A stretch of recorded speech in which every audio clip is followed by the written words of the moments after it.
Umilaw ang gabi at nagdiwang ang buong komunidad matapos masungkit ng Barangay Bulaon ang kampyonato sa Giant Lantern Festival o GLF 2025 na ginanap nitong Sabado, December 13 sa Robinson Star Mills, Pampanga.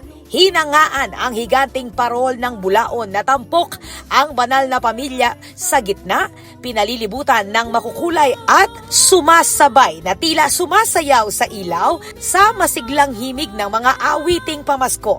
Ang obra ay nilikha sa pangunguna ng multi-champion lantern maker na si Mark Nino Flores.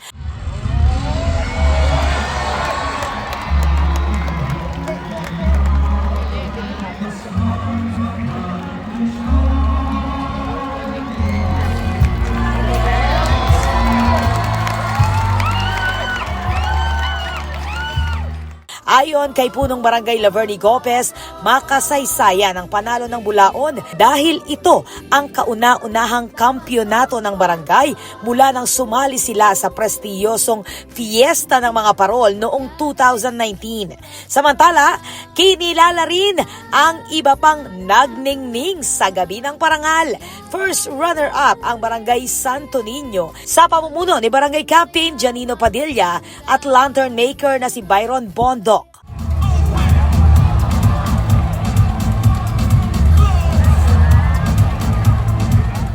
Second runner-up naman ang Barangay Dolores na pinangunahan ni Punong Barangay Alan Pacho at lantern maker na si Teddy Aguilar.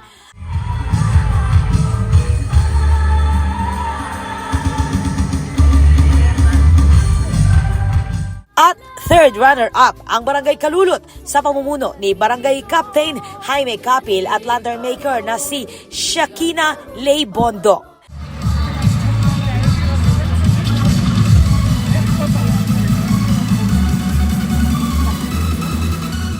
Muling pinatunayan ng Giant Lantern Festival 2025 na ang San Fernando ay patuloy na tahanan ng sining, liwanag at diwa ng Pasko.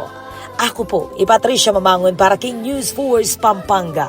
Balitang totoo, King Balen, susuyo.